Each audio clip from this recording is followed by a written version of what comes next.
This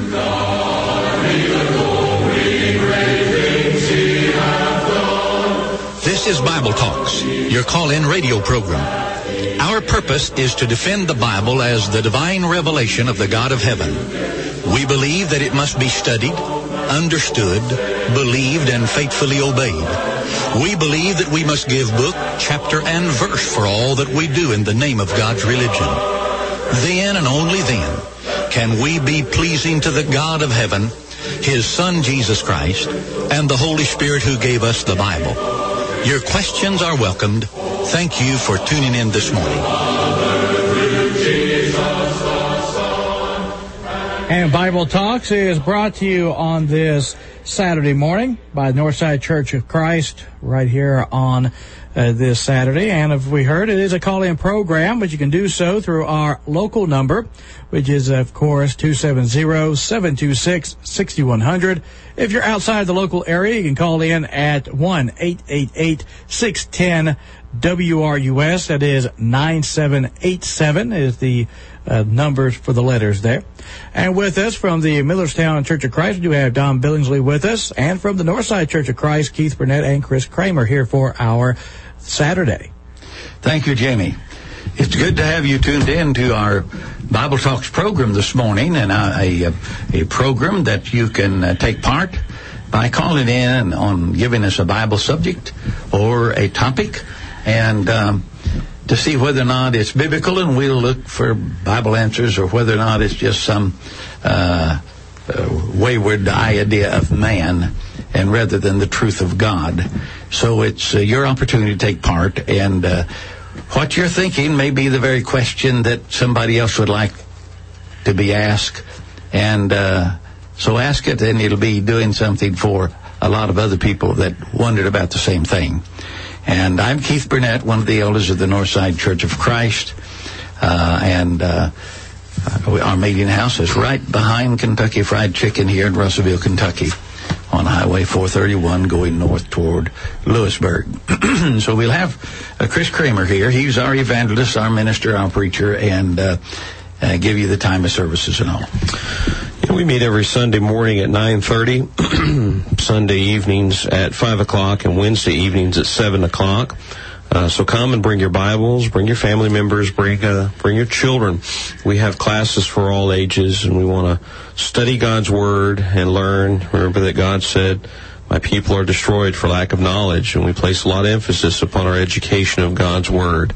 We're there to praise His name and give honor and glory to Him, and go through the particular steps of worship that we may be pleasing to God. And so those are the times that we gather to do those things. We'd like to study with you personally. Perhaps you like a personal Bible study. We can study together at your home, our home, at the building, or anywhere, and talk about God's Word. We thank you for listening to the radio program, and I have a few of the past radio programs on our YouTube channel. If you are interested in looking at things like that, you can go to YouTube and type in Northside Church of Christ, Russellville, Kentucky, and our site will pop right up. And I've got a couple of 5-minute messages on there. I've got a couple of radio programs. I've got some gospel meetings that we've done in the past, and we're always adding new content to that channel. So we'll hope that you will go to it and listen to some of those lessons. And if you have any questions or topics that you would like to hear us present on in a video style with PowerPoint and so on, just send us an email, Northside Church of Christ at hotmail.com. That's Northside Church of Christ at hotmail.com, and I monitor that on a regular basis. Tell others about our radio program. They can listen to WRUSAM.com online and hear what we're talking about right now. So if you have friends over in the West Coast, the East Coast, or whatever coast across the world, if it's not 3 o'clock in the morning, you can call them up and say, "Hey, listen to these guys online," and we can be heard anywhere. So we thank you for listening this morning. And Brother Don is with us from the Millertown congregation. We thank him for his work. Yeah. That YouTube sounds pretty good. Got all that set up. Yeah, Millertown Church of Christ, everybody. I hope everybody knows, but now we're out there in the Dodd area on Watermill Road, and we meet at 10 o'clock for Bible study. We also have Bible classes for all ages also. And then 11 o'clock is our regular worship. We too come back at 5 p.m. for our evening worship, and 6:30 on Wednesday. And we're getting close to the end of Deuteronomy. I'm looking forward to Joshua next. All right. That'll be a good study. Sure will. We got a call a week or so ago, and maybe it's 2 weeks ago, and I kind of lost track of it, but a gentleman called in, and a little hard for us to understand what he was asking, but we think he was talking about women's dress, and modesty was the what I caught from it. If the gentleman would call back and talk to us a little more, why, we'd appreciate that, to make sure that we understand what he was talking about and what he was wanting discussed. And hope that he is listening again today and could do that for us. We're going to talk about modesty for a while. If you have something about that in your understanding of the Bible teaching about modesty, and in other words, I went and looked up a number of things last evening and in reference to naked and nakedness that the Bible deals with, and that women are to be modest, men are to be modest, and with our manner of dress and so forth, because Christianity, we stand out as something different from that of the world. But so many styles and things today, you can't tell who is a Christian by dress, and you can't tell who is contrary to the world. Everything looks and dresses like the style of worldly people and worldly thinking people rather than godly thinking people. And modesty has a place in that. And parents ought to teach their children.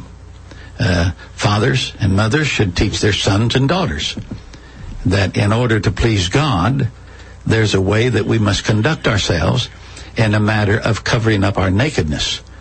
And so we'll talk about that for a while, brethren. You got a passage or subject matter that you want to give on that at the moment?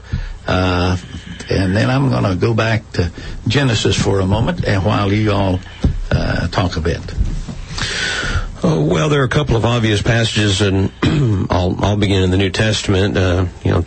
Paul's writings to Timothy, Peter's writings, 1 Peter 3 through 5. And I usually kind of put this under a heading of, don't dress provocatively. Don't let what you wear be what defines you. There's nothing wrong with dressing nice. There's nothing wrong with dressing up, as we might say. There's nothing wrong with jewelry and makeup. We find those things throughout Scripture. In fact, in the Old Testament, God had very ornate things for his own priests to wear. So when we talk about modesty, we're not just talking about women or men, but everyone. And Peter said in 1 Peter 3, verse 3 and following, "Do not let your adornment be merely outward, arranging the hair, wearing gold, or putting on fine apparel. Rather, let it be the hidden person of the heart, with the incorruptible beauty of a gentle and quiet spirit, which is very precious in the sight of God." And so you look at this passage and you see that who we are is to be within. And who we are within will show on the outside. Let's not use a verse like this to, as an example that we've got to always just be, plain old people wearing a bag over ourselves just so long as we're covered. But it's also a matter of adorning ourselves in an appropriate way that does not draw a sinful lust or temptation for someone else. And you can do that being fully clothed, believe it or not. And so we have to be careful with what we wear, because ultimately what we're talking about here is the danger of showing our nakedness, and that is appealing to other people. We used to say opposite sex, but it's sad in our society today that men are attracted to men and women are attracted to women. So really, you don't want to make yourself appealing to anybody aside from your betrothed, your spouse, your wife, your husbands. And the Bible teaches this as well, that we need to prepare ourselves for marriage. In Hebrews 13:4, marriage is honorable among all, and the bed is undefiled, but fornicators and adulterers God will judge. Song of Solomon gives a very beautiful idea as to the relationship between a man and a woman, where it says, I am my beloved's, and his desire is toward me. So we need to make sure that, yes, we dress in such a way and present ourselves appropriately toward the one that we are committed to through marriage between a man and a woman, as God has shown throughout Scripture. All right. Don, you got a passage? Well, I was just thinking about the virtuous woman there in Proverbs chapter 31. She was a virtuous a woman of that loved her family, loved her husband very well, and took care of her family and herself. I won't read it all, but in verse 20, verse 20 of chapter 31 says, she extends her hand to the poor. Yes, she reaches out her hands to the needy. She is not afraid of snow for her household, for all her household is clothed with scarlet. She makes her tapestry for herself. Her clothing is fine linen and purple, and her husband is known in the gates. And I could read all of it, but I like verse 30 says, but you excel them all. Charm is deceitful, beauty is passing, but a woman who fears the Lord, reverence God, she shall be praised. Give her of the fruit of her hands, and let her works praise her in the gates. To me, that's a virtuous woman. All right. A woman that fears God, that reverences God and what God says, and realizes her position as the helpmeet and the wife, the mother, and a beautiful chapter. Every young lady, every elderly person needs to read Proverbs 31. And the godly woman, it's a woman that respects herself and respects her responsibility as a woman, and bearing children and to the family, and respects her husband to where she is an asset to him in society. So women must think about herself and her relationship with the husband. A man shouldn't conduct himself in a way that he's embarrassing to his wife. And the same thing with the wife. She would not want to embarrass her husband. Excuse me. But when we notice the beginning of time in the creation of man and woman, Adam and Eve, God gave them a responsibility of eating certain things and not other things. And they broke that command, and they ate of that tree that they were not to eat of. And so God drove them out of the Garden of Eden. Now, God told them not to eat of that, or they'll be as God. And of course, Satan even talked to her about that. When she was talking to Satan and he asked her about whether or not they were not to eat of certain things, she told him exactly what God had said. And she understood it.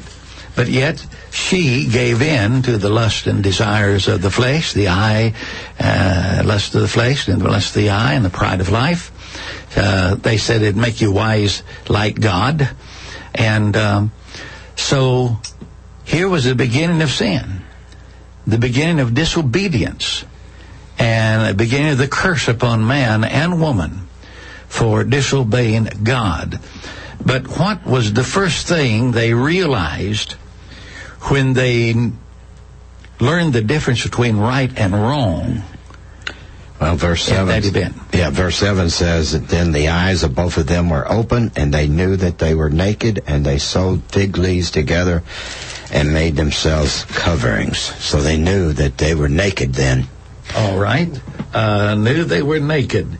Now, they did not know that nakedness was a shame until they knew the difference between right and wrong. And when they sinned in doing what God said don't do, here you have them realizing the difference between right and wrong. And they look at each other, and they were both naked. What did they do? Well, to the best of their ability, they strive to cover themselves up. They sewed fig leaves together, made themselves coverings. Some versions say loin coverings or aprons, belts. You know, it's interesting that these two people alone saw the shame of nakedness. It's, you know, they were husband and wife, but yet the only two people on the entire planet did not have a room full of people watching them, but they still saw shame in their nakedness, which shows that from inherently God placed us into man that we not be apathetic or that our inhibitions be so lowered that it doesn't bother us to run around naked. And people have become that to the point in their lives where they'll go to places to just run around. It's like, how does no one have shame like that? Even men today, I see them in the community here. They walk around without shirts on. I don't know when that became traditionally accepted that men could walk around without shirts on versus a woman. We require women to be covered up. You know, what's the difference, really, when you think about it? But these two people alone saw the shame of their nakedness, and it was, as you said, it was the first sign of sin. And so when they heard the Lord walking through the garden, they hid themselves from the only other person, per se, being God, that could have seen them. They hid themselves from Him.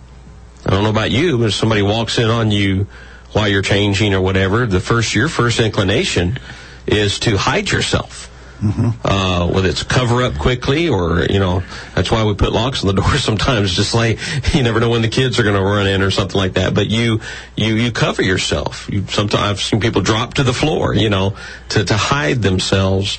And they hid from the Lord. And the Lord called them, and of course He said, I heard your voice in the garden. This is Adam speaking. I heard your voice in the garden, and I was afraid because I was naked, and I hid myself. Genesis 3:8-10. So they both realized nakedness was shame.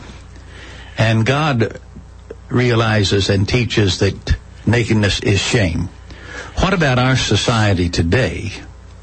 Is nakedness a shame to men and women today? Something they refrain from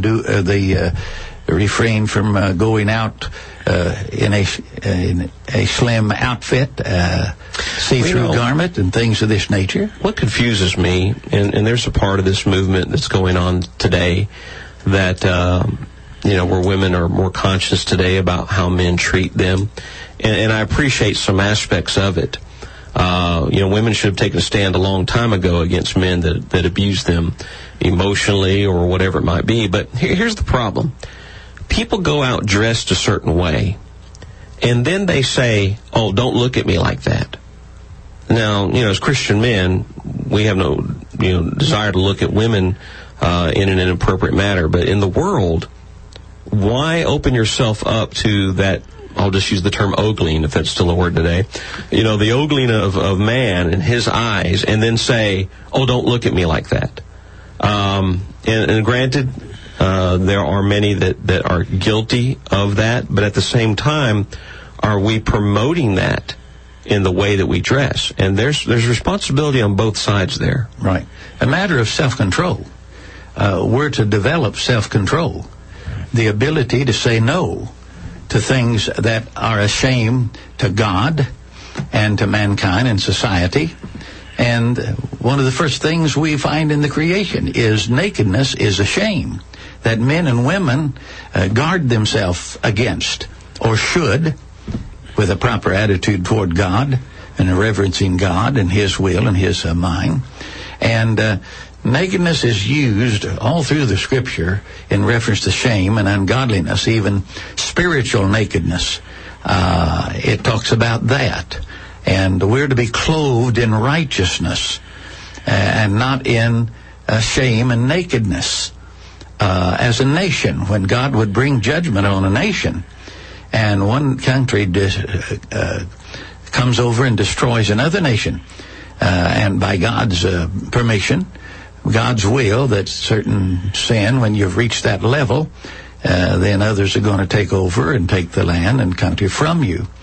And when a nation is judged, God says, I'm going to strip you and show your nakedness to the enemy. Your nakedness, spiritual nakedness. And the reason I'm destroying you is because you are not obeying my will. And so it's used figuratively in spiritual relationships.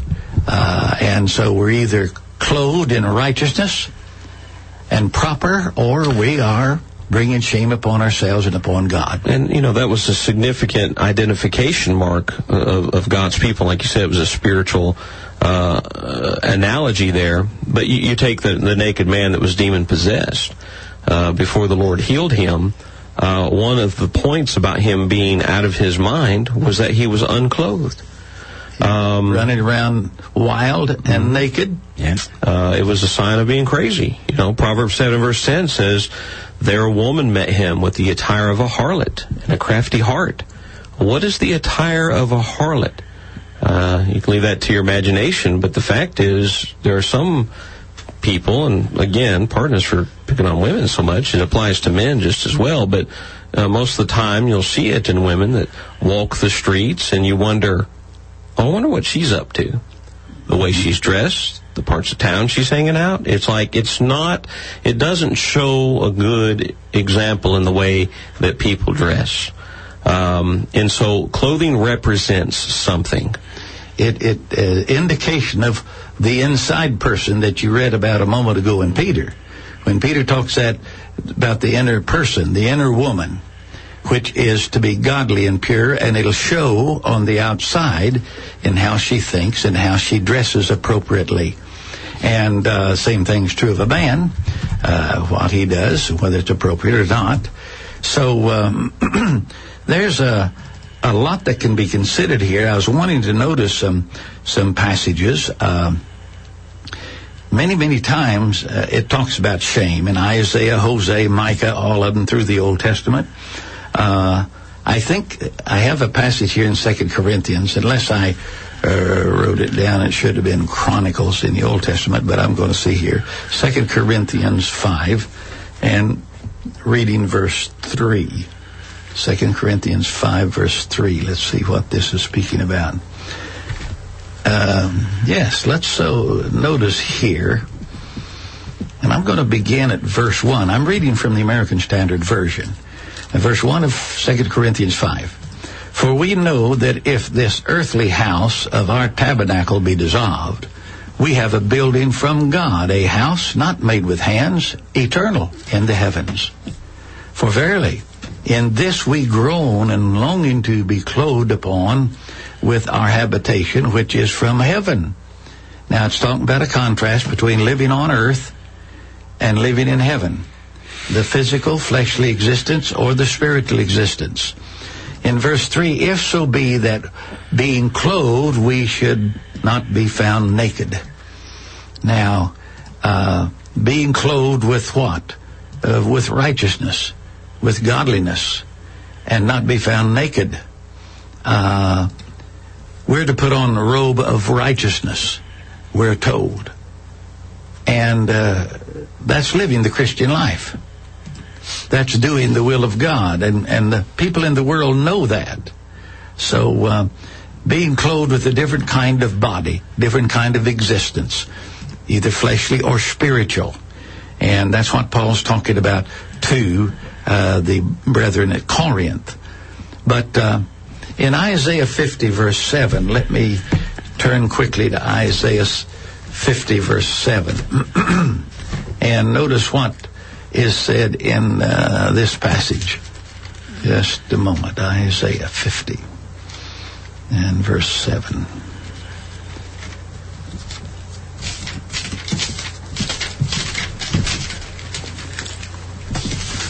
Here it says in verse 7, for the Lord Jehovah will help me, whereof have I not been confounded? Whereof have I set my face like a flint, and know that I shall not be put to shame. Now this is talking about Isaiah's talking here, and I was trying to think. Well, let's go ahead and read on here. I gave my back to the smiters, and my neck to them that plucked off my hair, and I hid my face from shame and spitting. Now here Isaiah being persecuted by people while he was preaching and prophesying. For the Lord Jehovah will help me. Thereof I have not been confounded. Therefore have I set my face like flint, and I know that I shall not be put to shame. He is near that justifieth me, who will contend with me. And let stand up together, who is mine adversary. Let him come near to me. Behold, the Lord Jehovah will help me. For who is he that shall condemn me? Behold, they all shall wax old as a garment, and moth shall eat them up. Now, he's talking about the false teacher and all in that passage about shame, and that he is being persecuted, and yet he continues faithfully. There's other passages that we could refer to in reference to this, and if you brethren want to take another passage, that's fine. I'm going to look up a passage or two here myself. Well, something else that comes to mind, too, is like we've been talking about, making yourself presentable for others, because people are going to see us. And many sins that took place in the Bible came about because of what men saw. For instance, David saw a naked woman, or a woman that was bathing. We're familiar with David's sin with Bathsheba in 2 Samuel chapter 11. And it says that when the evening had come, David rose from his bed, walked around on the roof of the king's house, and from the roof he saw a woman bathing. And rather than diverting his eyes, he obviously kept looking, and he sought after her and lay with her. Genesis 38, Judah saw there was a daughter of a certain Canaanite woman, and he took her and went into her.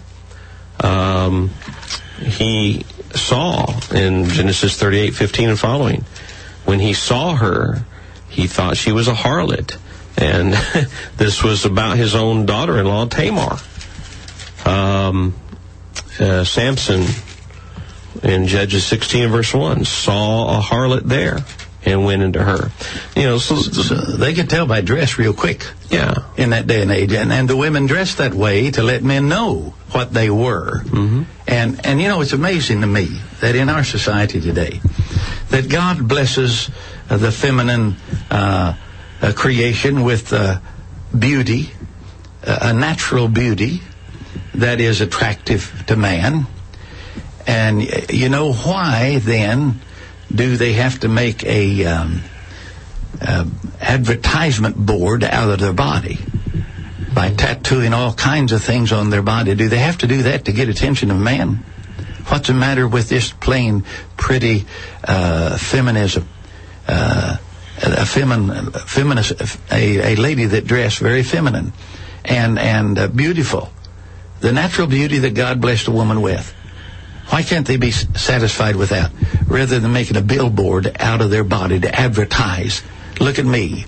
And then they put those advertisements in places that are shame, and have to expose so much of their body that it is, it's a shame to God, the Creator. Men today do not know, and women today do not know what nakedness is in the mind of God, in the eyes of God.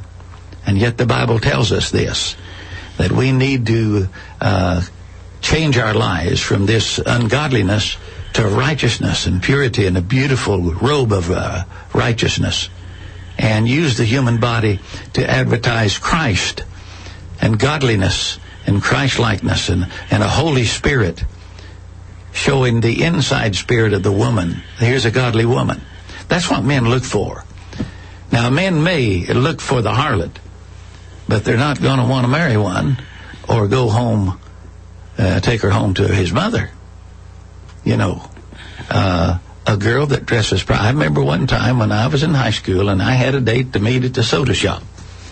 And the girl come in a very skimpy outfit. And I just thought to myself, Well, I'm glad Mom can see her. I'm glad Mother doesn't see how this girl dresses. And I would have been ashamed to take her home to my mother to see. And so that kind of turned me off. That here's somebody that doesn't respect themselves to dress properly in public. Well, women today, they got tattoos all over their arms, all over the place. But I often wonder this, and I see this a lot. You see them in Walmart or that. What are they going to look like when they're old? All them tattoos all over, and they're old and gray and wrinkled up. What's them tattoos going to mean then, right? I wish I didn't have them. I wish I hadn't done that. I've talked to people that wished, that I did not have that. I'd like to remove them, but they say that's a expensive and very hurtful thing to have to do, is to remove a tattoo. What about the prophet Hosea? What did God have Hosea to do? And yet he married her, had a number of children. Each child had a prophetic name. Well, God wanted to show his people that they needed to be righteous toward him. He had Hosea marry a harlot, who was known as a harlot by reputation. In fact, it was even questionable whether those children were his. And but yet, throughout the course of their relationship, there would be times that she would run away and he would seek her out. It showed God's patience with his people. He was showing his people that they were playing the harlot. And as we discussed a little while ago, the harlot had a certain attire. It went with reputation. It went with her actions, obviously. And here, this man had to show what it was like for God toward his people in loving a woman that would never really love him back in the right way. And just imagine having that kind of life to have to deal with. The prophets did some amazing things to teach us lessons today, and have we learned them? We have a call on the line. Thank you for your call. Go ahead with your comment or question, please. There's an old Southern saying. It's called tickled. Well, y'all have just tickled me to death this morning. Brave enough to get on the radio and declare this dress issue. I agree with you, and I wish everybody in Logan County could have heard it. And I thank you for being honest and getting it out there.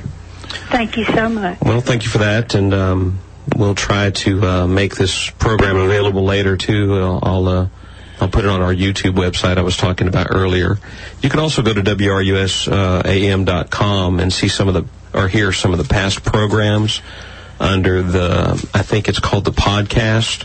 Fortunately for the time period that we're on, we were blessed with being able to have some of our old programs on there. So just choose Bible Talks and pick the date, and you can also listen to it there. But we'll try to make it available. We certainly won't be able to say everything regarding the subject today, but we hope to be in a good discussion, and thank you, caller, for that, and hopefully you can get people to think when they look in the mirror this morning or tomorrow morning, especially as you go out your door to worship God, ask those around you. Don't ask, does this make me look fat? Ask, does this make me look godly? Is this something that would be appropriate to wear out in public today as I go shopping? Is this something that would make me look appropriate to walk into a church building tomorrow morning and get the advice of good, godly people? Well, we're about 34 minutes into our program here, and I have run into a problem downloading the rest of our message this morning. So please check back again very soon, and we'll try to get the rest of this program up and running. But thank you for listening so far, and again, check back very soon, and we'll have the rest of this program once we get our download situation worked out. But thank you for listening to Bible Talks from the Northside Church of Christ here in Russellville, Kentucky. We hope that you'll tune in every Saturday morning at 9:05 on WRUS. That's 610 AM or 94.1 in the Russellville area. Or if you're listening online, go to WRUSAM.com, and you can also find that on your TuneIn app if you're listening through your phone or other device. We look forward to bringing you more messages from God's Word. Have a good day.